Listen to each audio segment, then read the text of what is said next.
Hi everyone. In this video, we are going to do normal probability distribution. So in the last video, we did discrete random variable probability distribution. So let's do a quick review before we do the new one, normal probability distribution. And recall that there are two forms for a discrete random variable probability distribution. Once in the table form, such as this one, we look at this before in the last video, or we could have a histogram or bar graph to represent the probability distribution. Look at this one. The horizontal one represents the events or category, like the first column. The vertical axis represent the probabilities. Say you can say each bar is smaller than 1, right? Between 0 and 1. And the total height of the bars add together equals exactly 1 because the total probability is always equal to 1. Now, what if we have a continuous variable? This is for the discrete variable, which can only take a finite of values, finite number of values. Like this one, it can only take, say, 5 different values to represent number of siblings for this random discrete random variable. You can only take these 5 different values. But for a continuous variable, it can take infinite many values. So how do we represent that distribution? Certainly, we cannot use a table because since you have countless number of values for a continuous variable, and you're going to have countless rows in the table. How can we create a table that has trillions of rows, right? That's not possible. If we use bars, look at this. This bar represents rows, actually. We cannot have just trillions of bars. If we want to draw all of those values for a continuous variable, we are going to have many, many bars. As a result, each bar is very narrow. So narrow, it's like a vertical line. Because otherwise, how do you cram all of those trillions of bars into very small space for people to read? So let me try to do that to see what happens so that we have an idea of what a continuous variable probability distribution looks like. So let's say I have so many bars that is one next to each other. This is like a bar because width is so narrow, you don't even see width. So another bar supposed to be very, very close, you know. Some of them are taller, some of them are shorter, but you have a lot of bars, one next to each other, right? Each of this vertical line represents a bar. Then, if I try to connect the top, which represents probability, right, of these bars for a discrete variable, I got this. If you just connect these values, probability values, I get the zigzag lines, right? Because we just have these bars have different height. But when you have countless bars, when you connect all of this height together, instead of have a zigzag segment lines, you're going to have very smooth curve. You're going to have very smooth curve. Why is that? Why is that? You see the big jump here, right? When you have discrete variable, because you only have several values, the distance between bars. When you have many, many bars, countless bars, distance between bars is very small. The value is very small. As a result, the probability cannot make a big jump. That's why your curve is going to be very, very smooth. I don't know if that is clear enough for you to understand this concept. I can give you another analogy in real life. Say, suppose you have very, very good car and the speed can go from 0 miles per hour to say 160 miles per hour in 10 seconds. Think about that. That's a really good car, right? In 10 seconds from 0 to 160 miles per hour. That's 10 seconds in between. Now imagine if you want to look at how much the speed change. This is speed from 0 to 160. That, no, sorry about that. I didn't say that. Say you have very good car And the car can go from 0 miles per hour to 160 miles per hour in 10 seconds. Now imagine if you want to see how much speed change increase from this moment, we call it the first second, okay, second number 1 second, to the next one. Next one is not second, it's 1.000000001 trillion zeros. Then you have 1 second, just a tiny moment after this 1 second. What is the speed at this moment? I bet it's not much bigger than 0. It's very close to 0 because the time in between is so short. From 1 second to 1.0000001 trillion 0 and 1 second. In other words, when you have two values very close, there's not much change here. Same thing here. That's why this curve going to be very smooth. There's no jump up and down. It's very smooth. So as a result, the probability distribution for a continuous variable is a smooth curve, always. It's a smooth curve. And for the discrete random variable probability distribution, we all know that all of the probability values add together equal to exactly 1, right? Just like this height of all of these bars added together is exactly equal to 1. But how about the continuous variable? Look at this bar. This bar is under this curve if I connect the height. So when you have smooth curve, all of these bars exactly under the curve. There's no gap. There's no something like this empty space. In other words, the total area under the curve will be exactly 1 for continuous variable probability distribution. Say on this page, you see some of these continuous variable probability distributions. They take different forms depending on the nature of your data, but they're all smooth curves. So that's the whole point. You don't need to remember any of this or even know any of this. Just need to understand the concept that for a continuous variable probability distribution, you have smooth curve. And the area under the smooth curve is always 1 for any of this, always 1. Okay, that's good enough. Now for this video, we just focus on one type of those smooth curves, which looks like this. We call it a bell curve, bell-shaped bell curve. The reason we focus on that is that kind of distribution, that curve, is very popular in real-life applications. So we want to understand the most popular one first. And that bell curve has an academic name that we call it normal probability distribution. It's just a bell curve distribution. They also call it Gaussian distribution. They're all the same thing. So just let you know that this kind of terminologies. Now something else we want to clear before we move on to look at numbers. For normal distribution, also called a Gaussian distribution, also called the bell curve distribution, and that's the curve itself.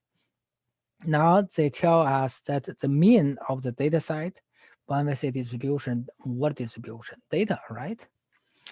The mean of the data equals to median the data equals to mode of the data. Now I can use an example to show you this part very easily. Say, if we look at this score of students, suppose this student took 5 tests, and the scores for this 5 tests are 78, 79, 80, 81, and 82. Now, what is the mean of this score? What is the average of these 5 scores? All we need is add them together and divide by 5, right? When you add them together, it's exactly 400. And 400 divided by 5 is 80. 80 is average. For this data set, 80 is average. So what is the mean? Well, I mean, what is the median? By definition, median is a number sitting in the middle in an ordered data set. Ordered data set means you need to put that data set in order from the smallest to the largest, or from largest to the smallest. Doesn't matter. I just put them from smallest to largest already. So which one is in the middle? This is the median of the data set. Are they the same? That's what they say here. Do we always have mean equal to median? The answer is no. If we always have median equal to mean, why we both have two different names for the same thing all the time, right? They don't always equal to each other. When they are equal, if we look at the data set, there's some characteristics. This data set is symmetric about the mean, about the middle number. 79, one less than 80. 81, one more than that. 78, two less than that. 82, two more than that. Symmetric. So in other words, whenever you have symmetric distribution, symmetric data set, the mean will be equal to median. And will be equal to mode 2, but we don't talk about mode for today's content. So what that means is that you have half of your data to the left of the middle number. The other half are to the right. To the right means bigger than the middle number. To the left means smaller than the bigger number, middle number. That's why you have 50% of all your data. And on the left-hand side, this middle line represents average. Okay, average in the middle, apparently in the middle, literally. So half of your data, 50%, are smaller than your mean to the left. Half of data are bigger than your mean to the right. And that's why we have symmetric bell curve. So in other words, whenever you have a symmetric data set, you're going to have something look like this in terms of distribution. Another question is, how do we know we have symmetric data set in the first place, right? So we already learned that if we have symmetric data set, we will have a curve like this. But how do we know we have symmetric data set in the first place? And there's a theory in statistics, which is called large number theory. And that theory says, and if you have enough number of numbers in your data set, it will behave like this curve. In other words, your data set will be symmetric. Let me give you, it's not for all of situations, for one variable data. We don't deal with two variables. Let me give you a real life example. Say if we have this a gateway in this spring semester, say people take the same test in a QR class. Let's suppose we have 300 students taking QR test. So when they after they take a QR test, we know there are 300 numbers. Everybody get the number, right? Guess what? The distribution of all the scores on that test will have this shape, because 300 is a large enough number to behave like this. Okay, now here's some examples from real life to mention basically what kind of things we can expect to have this normal distribution curve. The height of people, the size of things produced by machines. For example, let me give you an example what this means. Let's assume we have a machine that makes shoes, okay? Currently, they're supposed to make this size of shoe 8.5. Size 8.5. I don't know if it's interest or not. Just call it 8.5 size. But are you sure all of the shoes produce exactly 8.5? Never. The reason is very simple. These machines are made by men, and men might never make perfect product, even though it looks perfect, never. Because sometimes the small error, so small people don't detect that. People feel it's perfect, actually never perfect. In other words, you could have actual shoe size that is 8.495 or 8.5012, something like that. Around this number, very close, but not exact. Yes, there could be some shoe exact, but I mean, it's not always exact 8.5. So there's some kind of up and down fluctuation around this number. That's distribution. In other words, when you produce enough shoes for this 8.5 size, the actual size distribution, which from a data set, will have bell curve. And another one is marks on the test. Let's talk about this. There's a lot of others. Say, for example, all of the 300 students take test, right? I can calculate the average of all of those 300 numbers. Average is called mean. Mean is in the middle of this curve. So if this curve represents all 300 students' scores, whatever in the middle, this is your mean, okay? This is average. Half people will be below average, half people will be above average, and very few people get a very low score. For example, this distribution is from 0 to 100. Very few people get 0, very few people get 100 either. Most people get something around the average. For example, if average happen to be 75, that means majority of people are in the range anywhere between say 65 to 80, something like that. So this is called bell curve distribution. Now we're going to learn some more specific knowledge about bell curve because it's really, really powerful and you can apply that in real life actually. So let's do that. So if you look at this page, we have some numbers on this curve. Remember the total area under the curve for a continuous variable distribution has to be exactly 1, right? So 68% means 68% of 1. So like 0.68. That's a probability from here to here. Currently, we don't know the meaning of these numbers. That's why I'm going to show you the meaning of these numbers before we further look at this page. Now I'm going to use Excel to do some basic calculations. And at the end of it, we are going to draw some conclusions, which is very, very powerful. So now I'm going to minimize this window and look at the Excel file. So I have an Excel file here. And I already have some data in the first column. Let's use the first data set. And this one, how many data I have in this data set? Let me see, this is the first one. What is the last one? Which row? 130. So I have 130 numbers. So we want to know the mean, the average of this data set. I also want to know the standard deviation of this data set. Remember from Unit 3, we use the standard deviation to measure fluctuation within a data set. So I'm going to calculate those two numbers and just watch me to do that. And in the end, we are going to draw a conclusion, which is very powerful. So first, let me get some area here and make it a little bit bigger.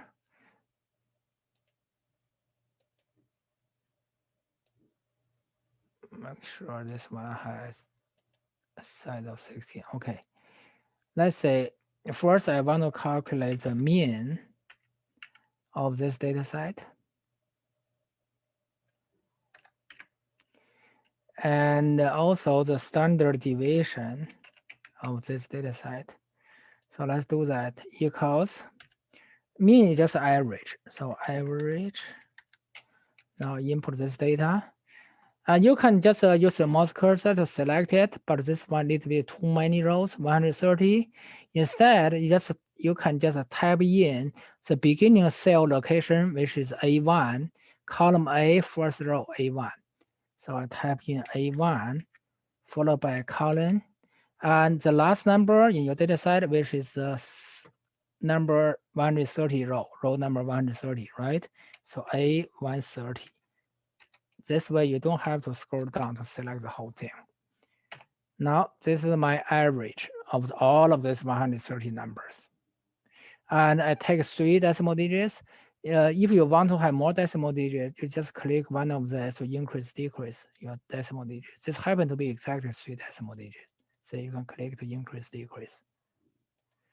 Now, let's calculate the standard deviation equals STD. Always select .s. S represents sample, because usually in the real life, when we calculate any statistics, we use a sample instead of whole population most of the time. So again, I need to select whole data set. So the first one is A1, then A130. Yeah, enter. So this is my standard deviation.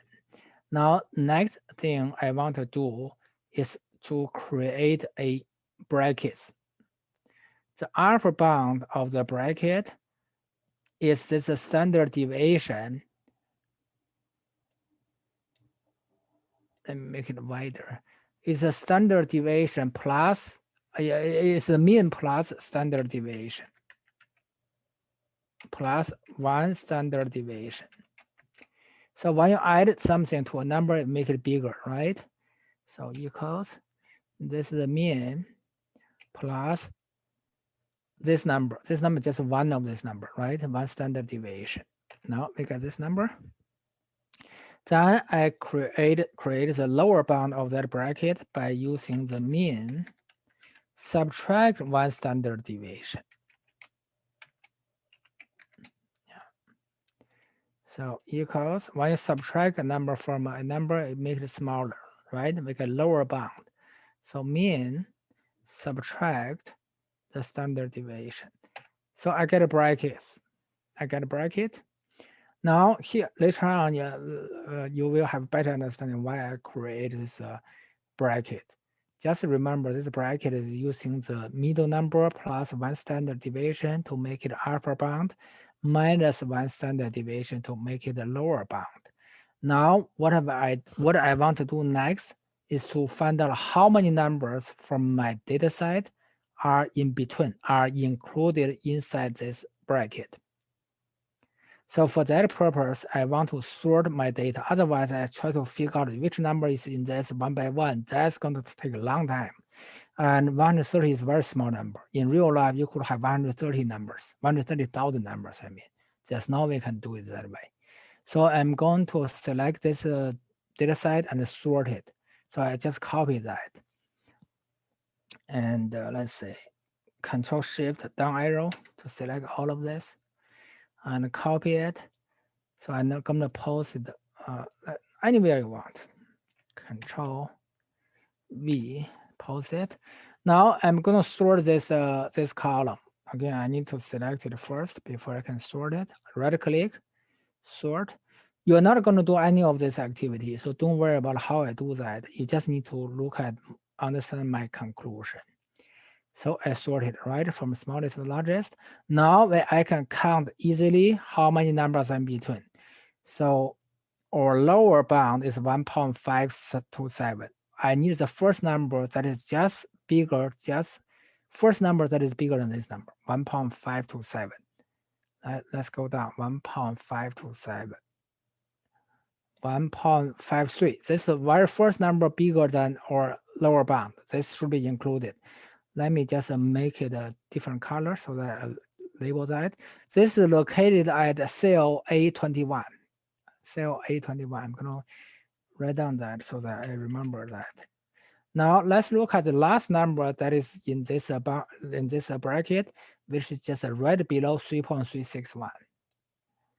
3.361. 3.33. 3.361. 3.36 still smaller than that. 3.37 is not. So this is the last one that is belong to that bracket. So cell number is 112. So 112. Why do I need that? Because it's an easy way to count how many numbers in between. This is how you count that. Using the last cell number, just 112, this is how many you have. Minus the first one, which is the cell 21, and then plus 1. We have 92 numbers that fall in this bracket. So now, this 92 number really doesn't mean anything because if you don't know the whole thing.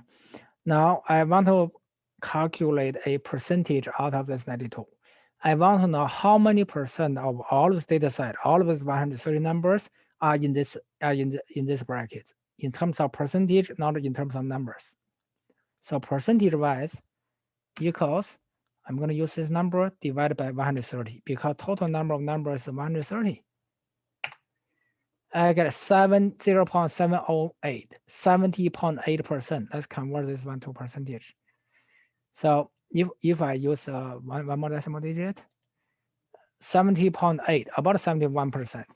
In other words, among all of these 130 data points, there are about 71% are in between these two numbers. And these two numbers are a bracket created by using the mean, which is in the middle of the data set in terms of the size of number, plus one standard deviation to form the upper bound, minus 1 standard deviation to form the lower bound. And 71% of all data are in between. Now we finish all of these calculations using the first set of data. Now I'm going to repeat the whole process using second set of data, which is totally different. You're going to have different mean, you're going to have different standard deviation. But after we do calculation, we want to get similar percentage to see what we get. We want to calculate this percentage for the same bracket. That means mean plus 1 standard deviation, mean minus 1 standard deviation. Even though we have different mean, different standard deviation, let's look at the percentage. So I'm going to copy this table so that I don't have to recreate that. Now let's do this whole thing using the second data set.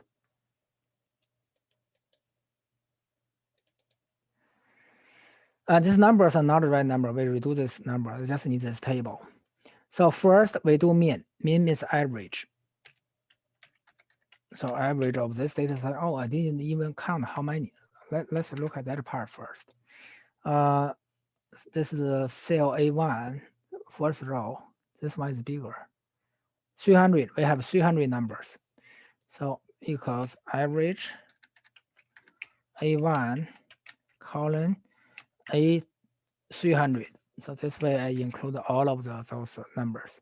And average 5.3 something. Let's use just 3 decimal digits. 5.3 and more decimal digits.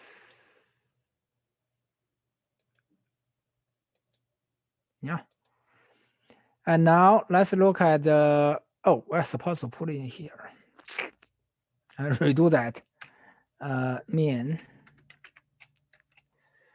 A1, A300. Yeah, we're supposed to get the exact same thing. What happened? Let me look at the formula. A1, A300. Oh, I supposed to use average, not mean itself. Average. Yeah, everything should be good. And this second one should be standard deviation. So let's do STD, choose the sample, and A1 through A300, standard deviation. And this tool do calculation automatically. So you can see that this is, if I do it again, 6.2273 equals this one plus 1 standard deviation. The exact same thing. This is lower bound, this is upper bound. Now let's calculate how many numbers are in between this bracket. Same bracket, mean plus 1 standard deviation, mean minus 1 standard deviation. We just have different numbers for the mean and standard deviation, but the bracket, how we created this bracket is still the same. Now I'm going to copy this column and sort it. All 300 numbers. And paste it and sort it. Okay, from smallest to the largest.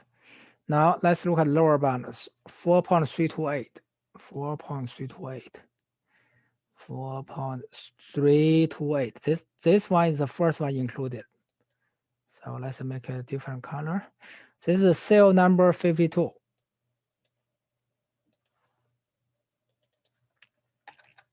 52. Let's look at the last one in this bracket, 6.273. 6.273. 6.2. This one is the last one because the next one will be bigger than 273. So this is the last one. And the cell number is 254.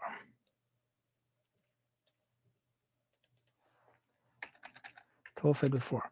Now we can calculate how many numbers in between. Equals the last number. Oh, I forgot what is the first one. 52. Okay. Equals 254 minus 52 plus 1. There are 203 numbers in between.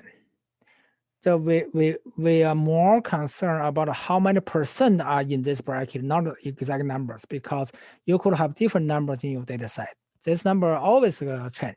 We want to know that percent equals this. Oh, I cannot see that anymore. 203. Let's make it wider. So equals and 203 divided by total number of numbers. This time we have 300. 67.7. If we run it to the whole number, just like the other one, first one is 71 whole number. We got 68. In other words, among all of the 300 data points, there are 68% of them is in this bracket, created by mean plus 1 standard deviation, mean minus 1 standard deviation.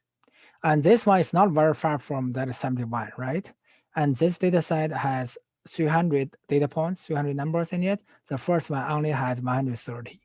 The bigger the data set, the more reliable your conclusion is. Just like you do a poll to see who is going to support which candidate, right?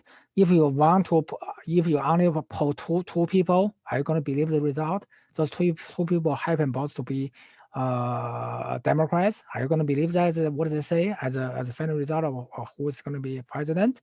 You have to poll enough people to be representative. That's why the bigger the data set, the more reliable the data. It turned out to be that no matter how big the data set, as long as it's big enough, no matter what is the mean, what is the standard deviation for that particular data set, the percent of all of the numbers that belong to this first bracket created by doing this is always 68%. Always. That's interesting result. Regardless data set. The first one we got 71, a little bit off from 68 because we only have 130 numbers, not many numbers. The higher the number, the closer to 68. This is why it's 67.7, right? The higher the number, the closer it gets to 68. 68 is the ideal number in the end. In other words, as long as you have a bell curve distribution data set, and there are always 68% of all of your data are in between these brackets. That means fall in this bracket. Now it's time to look at our paper. Give me a moment. Yep.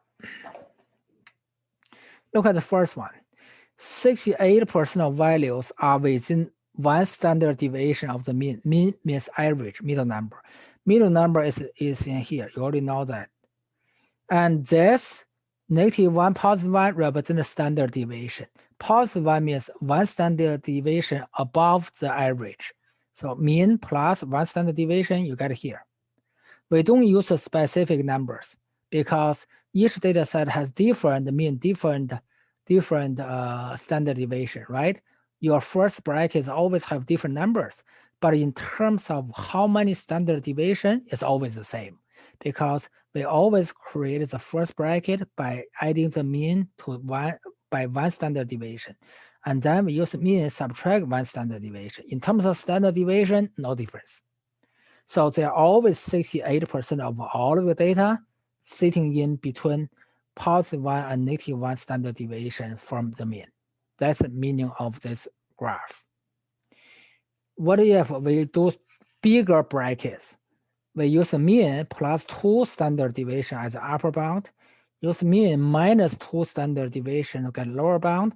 Since your bracket getting bigger, there will be more numbers going to be included, right? In this case, 95% of all of your numbers are in this bigger brackets using 2 standard deviation. Now let me show you using that Excel file, using second one to see how close we are to this 95%. I don't expect to get exact 95% because 300 numbers in the data set is not that many, but should be very close. Let's do that. I didn't do that in advance, so let's do that. Excel. And let's create our second bracket, right? Let's this time let's do 2 standard deviation. Let's see what we get. 2 standard deviation. Here's 2. This is just a labeling. This is a real calculation. Let's do that. Equals mean plus 2 times standard deviation plus 2 standard deviation. That's our new upper bound. This equals mean, which is this number minus 2 times standard deviation, 2 standard deviations. That's a new lower bound. Now let's do the counting one more time to see how many numbers in between. This time our low bound is 3.356. This one is bigger than that. So this is the first one that is included, should be included. And this is the cell 7. So let's do that cell 7 here. And let's look at the other one, upper bound 7.246. We need the last number that is smaller than that. 7.246.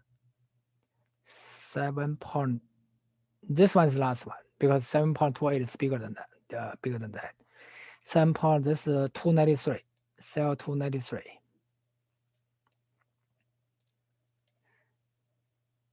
Cell 293.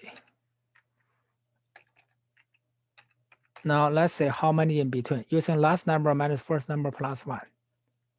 Well, I guess I have to, hold on. I guess I have to make this wider to see that. So this equals 293 minus 7 plus 1. So there are 287 numbers are in this bracket. Percentage-wise, 96%. Remember, we're supposed to get 95 because we only have 300 numbers. That's not too many. In real life, it's very easy to get several 10,000, sometimes several million data points. So this just verify this second page. So 95% of all of the data are sitting in between 2 standard deviation range, mean +2, mean -2. And the third one is another percentage, 99.7%, almost all of the data, just 3 standard deviation. That means 99.7% of all of the numbers are sitting in the bracket created by this 3 standard deviation, once above, 3 deviation above the mean, 1 3 deviation below the mean. Okay, these 3 numbers together collectively are part of empirical rule. So when you do your homework, you may see this phrase, empirical rule. What this means is that in reality, actually, we have many other percentages besides this 3. It's not just this 3. They could ask you, hey, how many percent of all your data are between half standard deviation above and half standard deviation below? How many percent of that? So there could be many, many different answers. We have a huge table to tell you any percentage. Doesn't matter. Any number of standard deviation could be decimal. We can get a corresponding percentage very accurately, but that's not part of this course. In this course, we only deal with the 3 numbers. So collectively, these 3 numbers are popular ones, by the way. So we just call the 3 numbers empirical rule. So whenever they say empirical rule, think about the 3 numbers. Now, after we understand the meaning of the 3 numbers, how do we use that? Now we are going to look at some examples that are similar to your homework problems. So let's look at this one by one. There are 2 things we can do after we understand this normal distribution. First, we can find a certain range of standard deviation for a given percentage of a normal population. Population means just distribution. Population don't have to be people. Could be anything. Could be shoes, right? Could be scores. Just a set of data. Okay, example, the shaded area. Yeah, very, very clear. The shaded area in the graph represents the percentage of a normal population that is between. They ask you for the percentage, but your answer is not percentage because the answer is in terms of deviations. But any area under this curve is going to be a percentage because it represents probability. It will be a percentage. Remember, the whole thing under the curve is 1. So probability is the whole thing always 1, right? So each part of it is a percentage less than 1. So they ask us what standard deviation that is corresponding to the percentage that is represented by this shaded area. Apparently, look at here. This is the percentage, even though we don't know that percentage number, but this percentage is corresponding to -1 to 0. That means this represents the probability between -1 standard deviation and 0 standard deviation. 0 standard deviation means the average itself. Average is the middle. Deviation means away from the middle. That's called deviation. So basically, this is between -1 standard deviation and 0 standard deviation. That's our answer. And this area just represents this area in terms of deviation. Now, second one. Very similar. The shaded area in the graph represents the percentage of normal population. That is apparently it's not between, because after you say between, you have to have two numbers to be between, right? We only have one.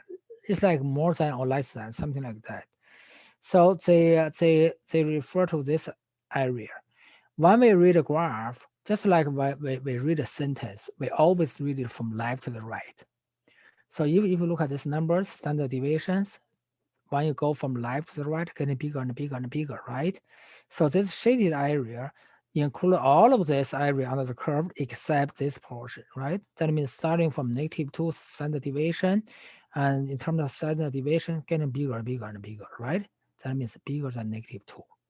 You can say larger or greater, either way, depend on your options when you have that drop-down menu in your homework, bigger than -2 standard deviation. So we don't just have 3 standard deviation, okay? We have this until infinity. It's just a so small portion, we don't even see it to the infinity in both directions. So bigger, this area represents a percentage that is bigger than -2 standard deviation. From -2 to the right, that is bigger than -2. Next one. The shaded area in the graph represents the percentage of normal population. That is, we have 3 of this. This is apparently number of standard deviation. Apparently, this is from -1 to +1, right? 2 number you can see between -1 standard deviation and +1 standard deviation. So it's very straightforward once we understand the meaning of these numbers. Negative number only means below or less than the mean, only means that. It's not actually you have average values or you have negative values. It's just how far away below. Okay, second, we can find the percentage of second way we can use this chart is that we can find the percentage of normal population if we know the range in terms of standard deviation. Pretty much it's opposite of this. If you are given percentage, you can find the range in terms of standard deviation. What if you are given this range in terms of standard deviation? Can we find the area in terms of percent? Yes, because they are one-to-one match, basically. So let's look at the next example. According to the empirical rule, you see that? Empirical rule, what percentage of the normal population falls between 3 standard deviation right of the mean? 3 standard deviation right of the mean. This is the mean to the right. 3 standard deviation right of the mean. And the mean itself, we want to know the percentage in between from here to here. And if you do your homework, there will be a colored chart, which is very clear. This one is I printed out of a printer because of my printer doesn't have a color. It's not that easy to read for this part, but I can tell you either side of the mean for this darkest area is 34%. So this part is 34, this part is not 34. Total is 68, makes sense? One standard deviation bracket, 68. Either side is 34 because this chart is symmetric. But we are looking for the percentage that is between 0 standard deviation and 3 standard deviation. Now you can add these 3 slices together, 34%, 13.5%, and 2.35% to reach this point, 3 standard deviation between 0 and 3. This is one way to do that, okay? But the way we write it is this standard deviation is represented by z. So your z is bigger than 0, smaller than 3. So that's equals to add the three numbers together, 34% plus 13.5% plus 2.35%. When you add the three numbers together, you get 49.85%. How can I get this number so fast? Add them together. Actually, I didn't add them together. But how do I get that? The reason is from here, middle, this right-hand side half, whole thing is 50%, 50-50. We need this part. We just don't know this portion. We don't need this portion. This portion is 0.15. So another way to do that, maybe you already guessed, is using 50%, subtract this part that should not be included, 0.15. That's how I get this number. It's just a little bit faster. So let's look at our next exercise problem. According to the, let me zoom out a little bit. According to the empirical rule, what percentage of normal population falls between one standard deviation left, that's here, of the mean, and 2 standard deviation right of mean, from here to here. They already tell us which is this, but they don't have to tell us. That's why we need to understand the description. We're looking for the area between these two in terms of percentage. Apparently, we need to add this two and this. So P, and that is Z. Z represents standard deviation, bigger than -1, smaller than +2. So how do we add them together?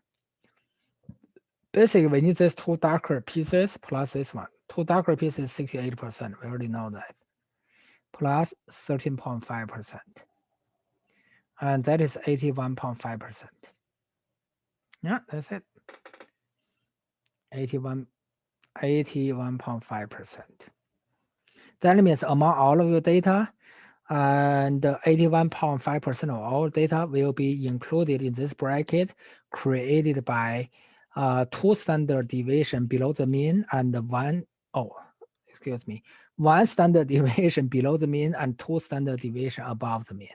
In that bracket, 81.5% of all of data will fall in between in that bracket. Another one. So this one is even easier. They give us this, so we don't have to read that. But make sure you understand the meaning of this when you read this, okay? Because sometimes they don't give you this, they just give you this.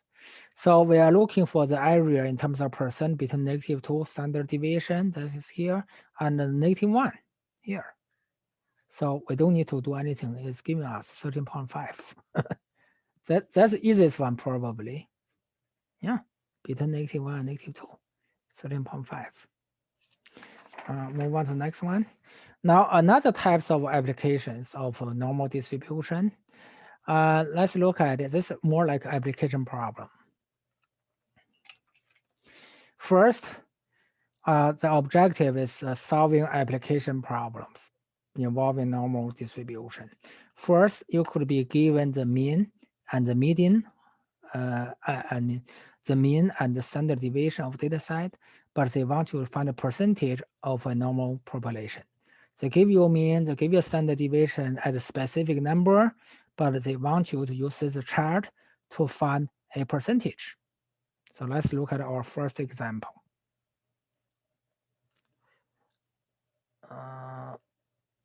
Little bit more, zoom out.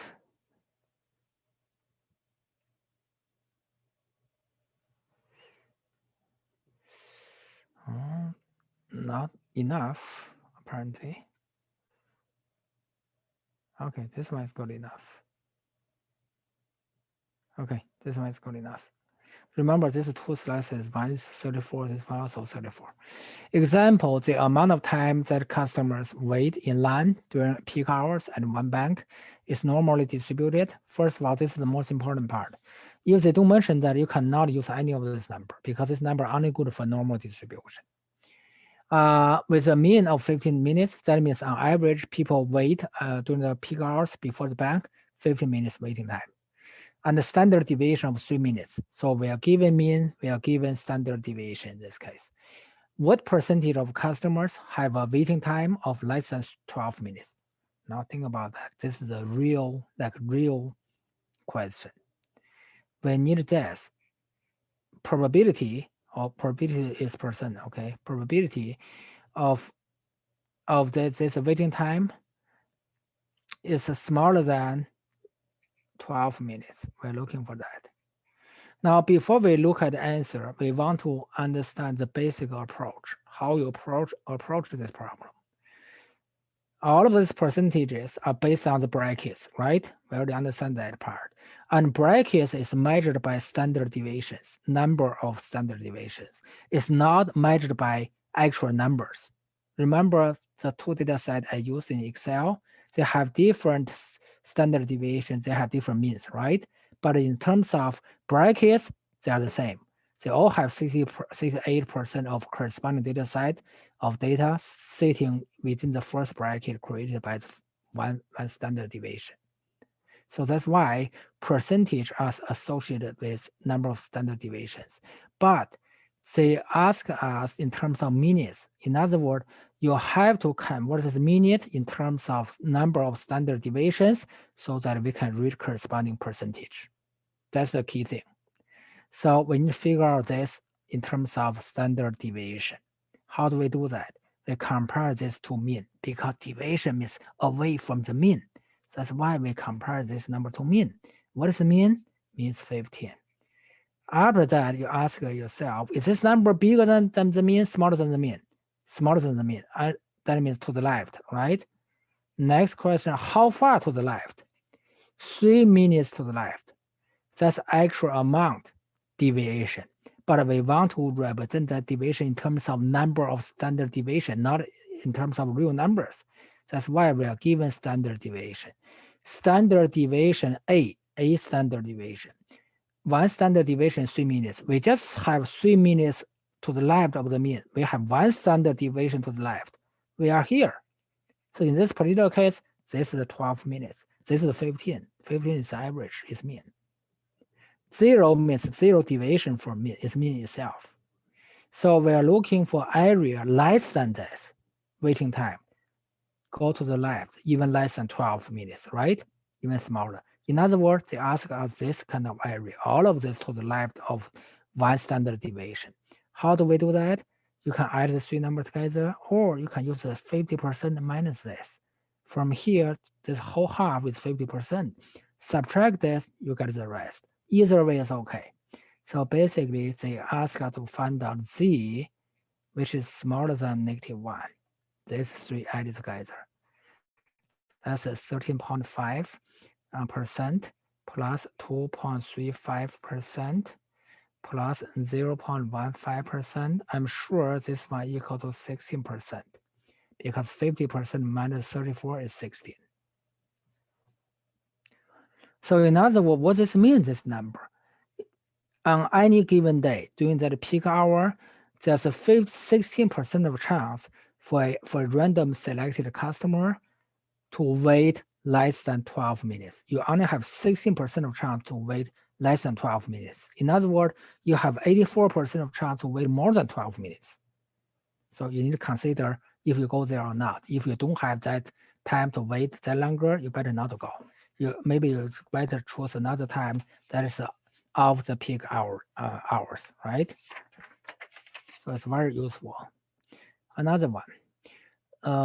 Exactly the same kind of description. We have a 15 minutes average waiting time. We have standard deviation of 3 minutes. It's just different question.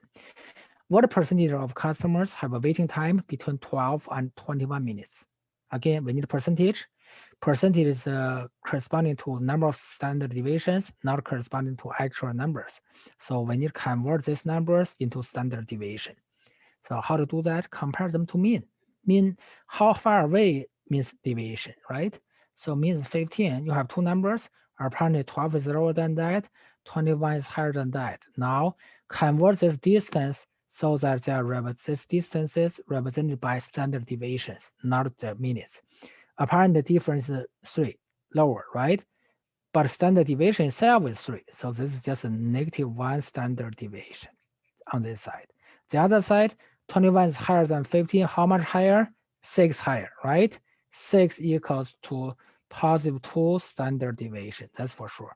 We are looking for in between. They ask us in between -1 and positive 2. How easy is that once we understand the information? So we are looking for a standard deviation that's bigger than -1, smaller than positive 2. Equals, and we need to add from here to here. Again, this is 68% plus 13.5%. So that's 81.5%. So that means on a given day, there are 81.5% of chance that customers will wait between 12 and 21 minutes. Or you can have another interpretation, which is similar. You can say among all of customers, because this whole thing can represent all of customers. Among all of customers, 81.5% of them have to wait between 12 and 21 minutes. And another one, we have a lot of exercise. Exercise is important in learning mathematics. The price of a certain model of new homes are normally distributed with a mean of 150K and a standard deviation of 2500. What percent of homes are between these two values? That's the exact same situation. Instead of waiting time, that's the price of homes. You're still given standard deviation, you're still given the mean, you're still looking for the percentage for the given two values. So we still need to translate these two values in terms of number of standard deviation so that we can reach corresponding percent. So let's do that. The mean is 150K. And our two numbers, 150K, basically is mean itself, 150K. And the other one is more than that. So to the right, this is going to be 157,500. So we need this bracket in terms of standard deviation. 150K is equal to 150K. For this number, no deviation. Deviation is 0. For this one, apparently higher than that. How much higher? You do subtraction, you get 7,500. But this in terms of dollars. We want to represent this in terms of deviations. How many deviations? So 75 divided by 25, because each 2,500 is one standard deviation. You get a positive 3 standard deviation because this one is higher than that to the right. So go 3 to the right, 1, 2, 3. So they ask us what is percentage from here to here. Apparently, just use 50% minus this one. You get the rest. So P, Z greater than 0, smaller than 3 equals 50%. Subtract 0.15% equals 49.85%. That's the final answer. You can add the three together. You will get exact same thing. Another one. This next one, we use the same chart, just a different question here. Dave drives to work each morning at about the same time. His commute time is normally distributed with a mean of 49 minutes and standard deviation of 8 minutes. What percentage of time is his commute? Is between 33 and 57. What's the difference? No difference. So you can see by this point that how powerful this chart is. This is about the commuting time. The other one is about home price. We use the same chart, regardless of meaning of data. This is a powerful part of mathematics. You can apply it to many different places. So let's translate this into standard deviation so that we can read percentage because we ask for the percentage. So the mean is 49. Apparently this one is lower than that. And the other one, 57, is higher than that. We need 57 higher than that. We need to figure out how much higher. This one is 16, lower, negative 16. This one is 8 higher. 8 higher. So translate this distance in terms of standard deviation. Since the standard deviation is 8, apparently this is double 8. Standard deviation is -2. Go to the left by 2. This one is just one standard deviation, so plus 1. From -2 to +1. From -2 to +1. So still 68 plus 13.5. So we're looking for z value bigger than -2, smaller than bigger than -2, smaller than +1. So this equals to 68% plus 13.5, and this equal to 81.5%. Yeah. That means 85% all of the drivers will spend somewhere between 33 and 57 minutes in commute. Okay. Now, second type, this is the last one for this video. It's a little bit longer video this time. I don't want to separate them because they use the exact same knowledge, same concept. This time, you're given mean and standard deviation, just like in the first type, but you also given that percentage of population. That means you're given that shaded area already, but you need to find the range of random variable values. That means we need to find the range actual values like time in minutes, like home prices, like commuting time, all of those actual range of values. How do we do that? Our basic approach is the same. Since this standard deviation, number of standard deviations is like a bridge to connect between percentage and actual values. So if you want to find actual values, convert this percentage to number of standard deviations, and then you use number of standard deviations to calculate actual value. So let's look at our first example here.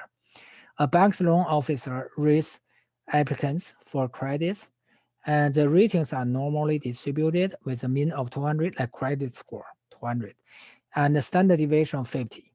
What credit ratings, that means like points, what credit rating do we expect? Approximately 68% of applicants to have. So in other words, they ask us this, and these credit scores are normally distributed. So what kind of credit score bracket that represents 68% of all applicants? We already know from the empirical rule, 68% represent positive, negative, one standard deviation brackets, right? We already know that. So one standard deviation, positive and negative, that's 68%. So we just answer this between -1 and +1. Oh, we need values, okay? But in terms of 68%, in terms of this standard deviation between -1 and +1. But we need to translate that into actual credit scores. How do we do that? We do from the mean again, because deviation means deviation away from mean. Mean is 200. And standard deviation itself is 50. And this one is one standard deviation lower from the mean. So make this a 200 lower by 50. 50 is one standard deviation. That give you 200 minus 50, one standard deviation lower, that's 150. Higher end, 200 plus one standard deviation, which is a real number, 250. So that means 150 to 250. That means among all of the applicants, 68% of them have a credit score between 150 and 250. 68% of all of the applicants have a credit score between these two numbers. Another one, we just have 2 more pages. And the incomes of trainees at a local mill are normally distributed with a mean of 1100 and a standard deviation of 150. What income do we expect? So our answer should be dollar, right? What income do we expect? Approximately 95% of trainees to have. This is exactly the same as previous one. Only difference, instead of 68%, we have 95%.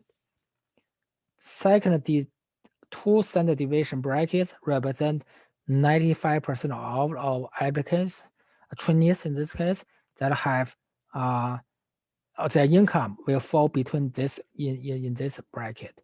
We just need to convert this bracket in terms of dollar amount. So we start with dollar amount. The average is 1100 and the standard deviation is 150. Apparently, we need 2 standard deviation to the left of the mean and 2 standard deviation to the right of the mean to get this 95%. So standard deviation is 150. 2 standard deviation lower, 1100 minus 150 times 2. That's 300. So that's 800. And 2 standard deviation higher than that, you will use 1100 plus 150 times 3. Oh, 2 times 2, I'm sorry, times 2. That's 300 above that, that's 1400. So your answer, 800 and 1400. That means 95% of all of the trainees have income between 800 and 1400. The last one. The incomes of trainees at local mill are normally distributed with a mean of 2000 and a standard deviation of 220. Trainees receiving the top 2.5% of incomes are slated for leadership positions. What is the income level of those training for leadership positions at the mill? In other words, they only promote those who make top earnings. What is top earning? Top 2.5%. First, before we can translate this into dollar amount, we need to locate where is the top 2.5%. If you look at this percentage, this 2.35, if you add this 0.15 to it, this is the higher than that, right? In terms of value, go from left to the right is increasing. This together is 2.5. In other words, this is a cutoff income. You have to be higher than this number to be included in this 2.5, top 2.5. This is our number. 2 standard deviation to the right of the mean. So after we understand that, much easier. Mean is 2000. And 1 standard deviation is 220. We need 2 standard deviation to the right to get to this number. So that's 2000 plus 2 times 220, that's 440. So $2,440 has to be higher than that, higher than 2,440 to be within that top 2.5% earners group. Okay, everyone, this is the end of this video. See you in the next one.